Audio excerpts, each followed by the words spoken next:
Hey guys, what is going on? Jurgen from Zergrino Sports here, and today I'm coming at you with mass release 2, mass release harder, I guess. I don't know what the fuck to call it.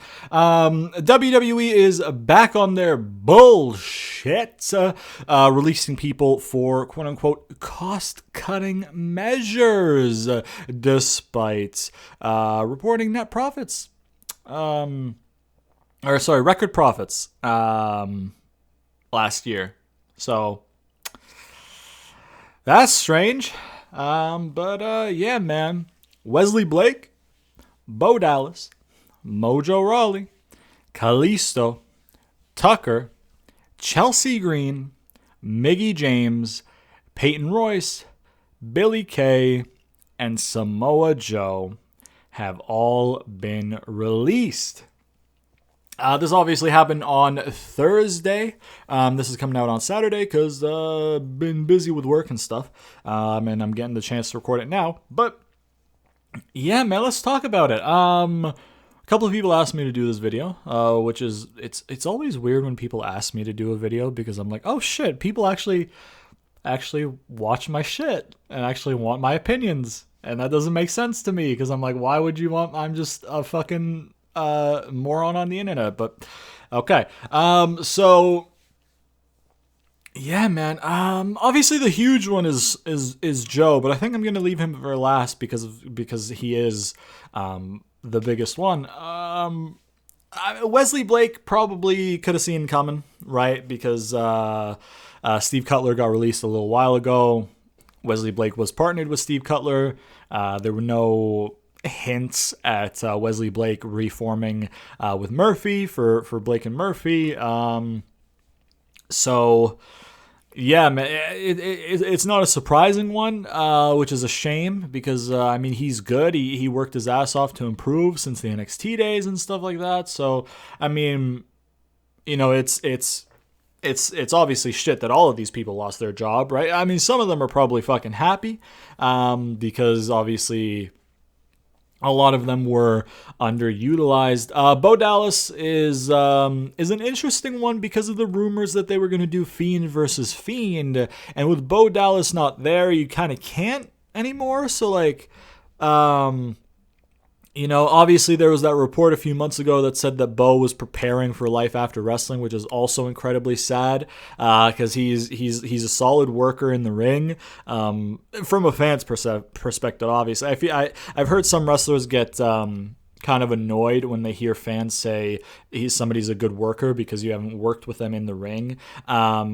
It's a better way of saying as a fan that they're a good wrestler because being a good wrestler means the whole package, right? If you're a good wrestler, it means in-ring, promos, character work, little things, whatever, right? At least in my opinion. So when I say good worker, I just mean he's a good wrestler in ring. He can have good matches, he can have solid matches, whatever. And as a character too, I mean the Bo Leave stuff from like 2014, man, it was good. As in NXT at least, they fumbled it on the main roster, but yeah, man, Mojo, Mojo's one that I actually is surprising to me, mainly just because they've given him a lot of chances. I personally am not a fan of Mojo Rawley's work, like in the ring, but I mean, he seems, from what I've heard and stuff, like he's a stand-up dude, like he's a good person. Obviously, it's never great to see somebody lose their job unless, you know, they deserve to lose their job due to, you know, incompetence or whatever. So, Naya, get her out of there yesterday, but yeah, man, Mojo is one that surprises me because he survived a lot of cuts. Like he survived the one last year, and they were gonna push him. It looked like in 2016 or 2017 or whatever against Zach, which didn't really go anywhere. So, yeah, no, it is surprising to me. I mean, he wasn't doing anything, which probably, I mean, you could have had him in matches on SmackDown, right? You didn't have to have him win, but just have him on matches. But yeah, that one is surprising to me just because they seem to have liked him, the management at least, but I guess not anymore. Kalisto is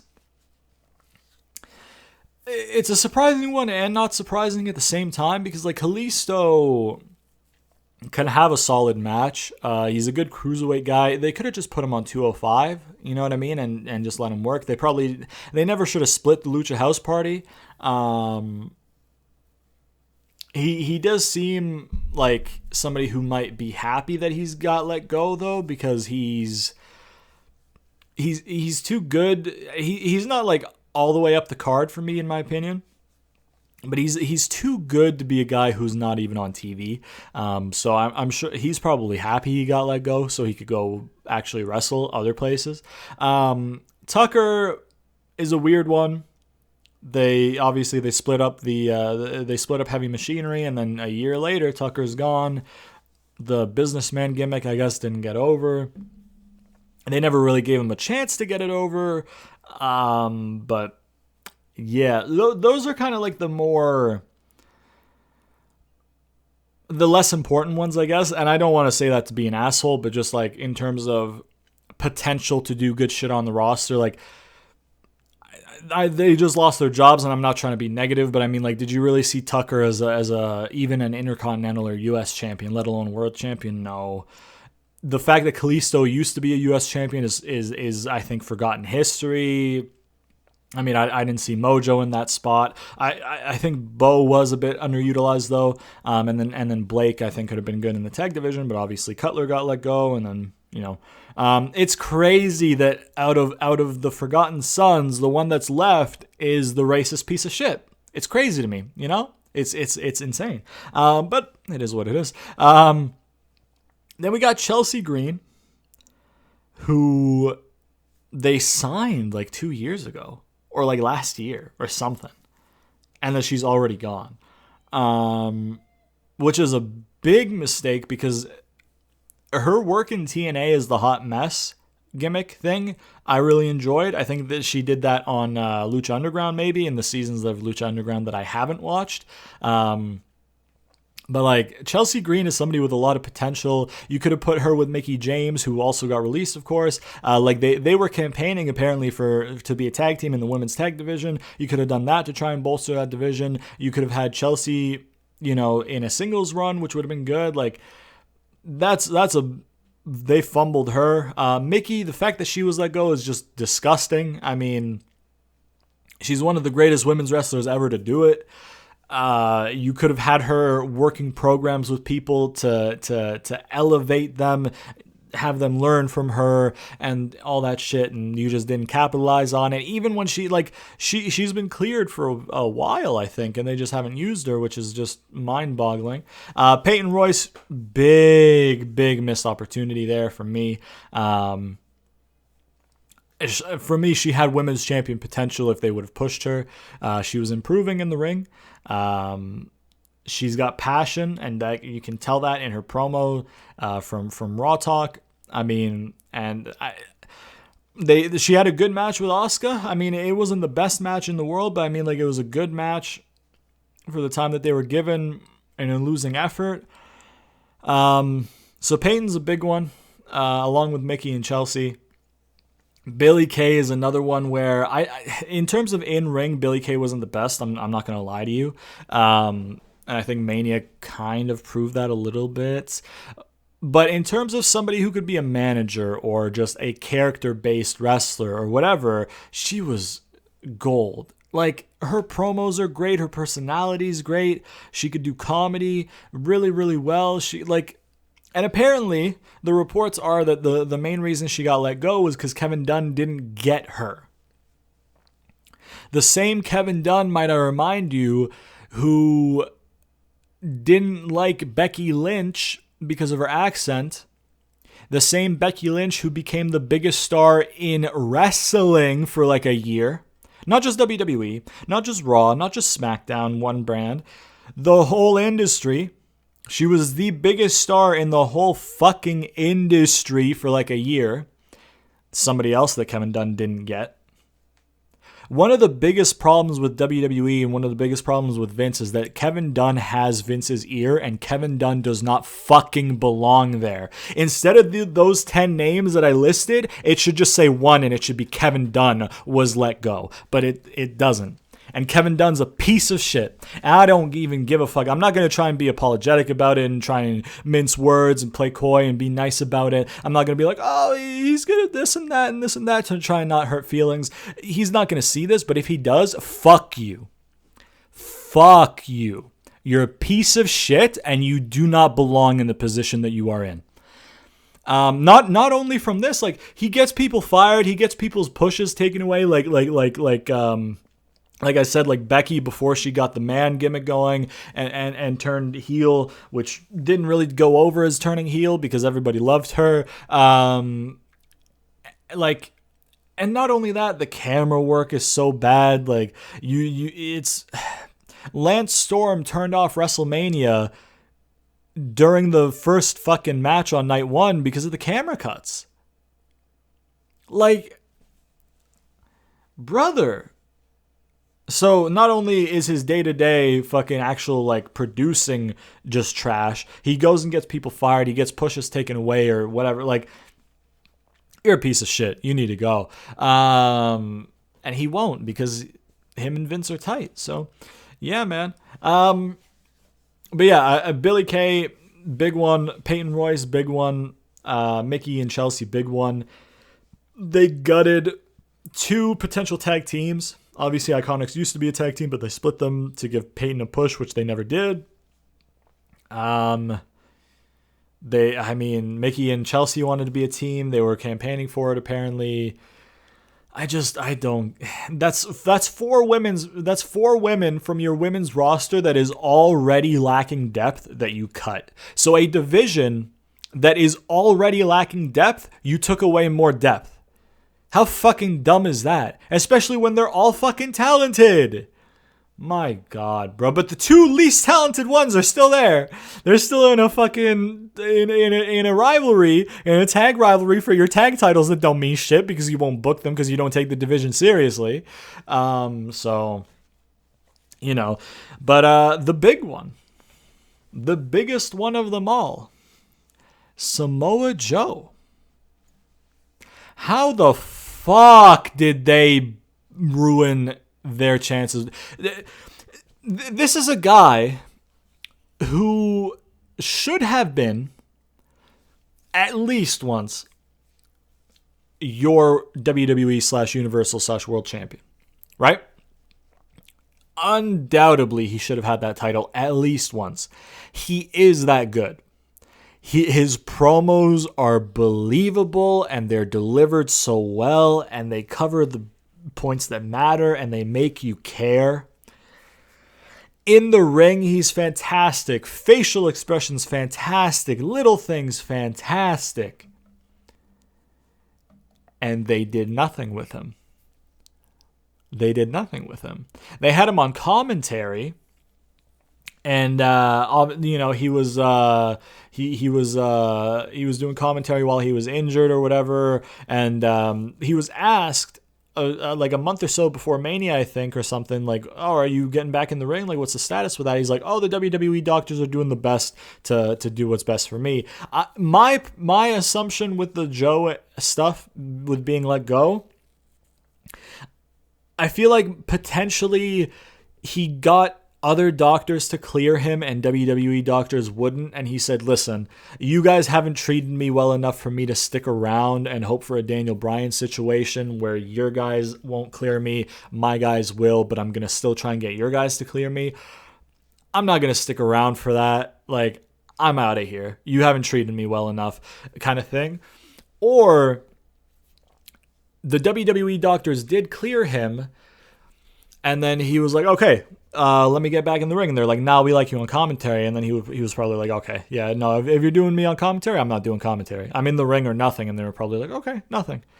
I can't see any other explanation as to why they would have released Joe. It cannot have been on merit, if that makes sense. Like, it's not like he's shit or anything where it's like, oh, okay, like, you're not doing anything and you're never going to do anything, so we're going to let you go. Like, so, like, this is a guy who has world championship fucking potential, bro. Remember that fucking promo in like 2017 on SmackDown where he came out and just fucking literally murdered 4 people with words?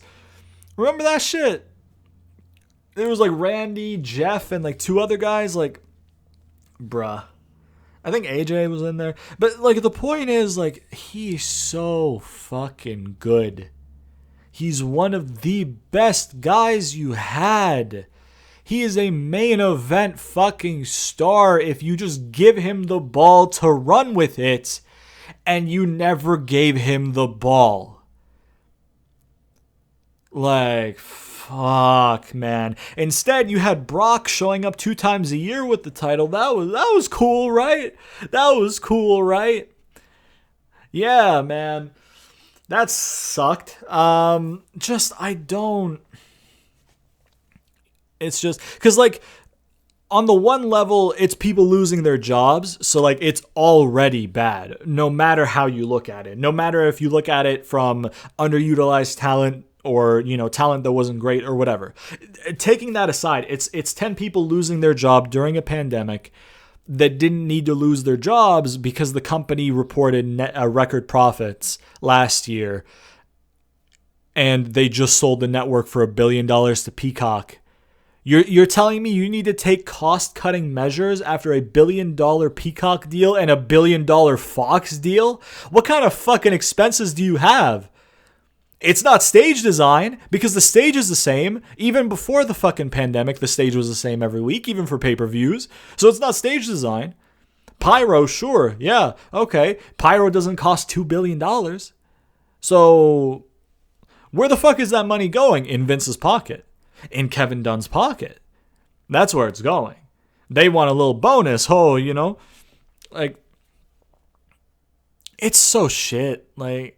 So, like I was saying, like, it's people losing their jobs, which is already shit to begin with. And then you add on to the fact that you have a bunch of people who had superstar potential that never got a chance to see if they could fulfill it, like a Peyton Royce, like a Chelsea Green. You had a guy who is a star and was a star coming in that you never gave stardom to in your fucking company in Samoa Joe. WWE treated Joe and booked Joe so poorly that I feel like the not majority, but some wrestling fans probably think that Joe isn't a special talent. Joe's one of the best in the fucking world, man. And they treated him like some fucking nobody, middle of the fucking class, like OVW graduate. You know, like, what the fuck, man? Oh my God. Samoa Joe. And again, the Samoa Joe thing, I don't think it was them being like, hey, pal, we don't think you're good, you can go. I feel like it has to be with him getting cleared. I feel like it was either WWE wouldn't and other doctors wouldn't. He said, okay, if you don't clear me, I'm out. And then they're like, okay, fine, you can go. Or it was, hey, we're going to clear you, but we don't want you in the ring. We want you on commentary. And he was like, yeah, I'm in the ring or leaving. And they're like, okay, fine, you're leaving. So, excuse me. I feel like that had to have been it with Joe, because I can't see people who are running a wrestling company looking at Samoa Joe and thinking, yeah, he's no good. Because if you do, fucking get out of the industry because you don't belong in it, bro. It's. Oh, whatever, man. I don't know. This was kind of all over the place with my thoughts and stuff, but those are my thoughts. I mean, just a lot of wasted potential, a lot of people losing their jobs even though they don't need to. Women's division that was already lacking depth got gutted, and there were no call-ups on Raw or SmackDown, men or women, so, you know. Yeah, it's just fuck. How fucking retarded do you have to be to let those people go? You know what I mean? Like with Mojo, it was surprising because they showed faith in him. For me, letting Mojo go would probably be something I would do if I was in charge. I wouldn't do it during a pandemic unless they asked to go, because letting somebody go during a pandemic when you don't need to because you're recording record profits is a scumbag thing to do. But yeah, so like a guy like Mojo, a guy like Tucker, like, okay, I can see them not doing much in the company, so why keep them around? Again, during a pandemic though, awful. But like, fuck, man, Samoa Joe, all those talented people in the women's division with potential, Mickie James, who could have elevated the whole division with her experience if you just let her fucking go and just wrestle and be in programs and stuff. Like, oh, it hurts my brain. Samoa Joe, man, it's Samoa Joe. It's Samoa Joe. Oh my fucking god. That's going to be the end of the video. I'm not going to do my whole fucking spiel, but links in the description to the shit that's in the description. Video playlist at the end cards. Peace Tea guys sponsor me, gimmick, get that in there. Turn on notifications. You know what I mean? Yeah, man. Hope you guys enjoyed the video. Hope you guys, those were my thoughts, I guess, if you were curious. Hopefully we don't have to make another one of these next year, because if the virus is still around next year, Vince is gonna cut more people next year, guaranteed. And they're gonna be even more people. Like Ricochet's probably gonna be gone next year. Mustafa Ali's probably gonna be gone next year. Like, these are guys that should be upper mid card or higher, and they're whatever, man. That's the video. Like, subscribe, share to all your friends, comment down below, all that good shit. I will see you guys next time.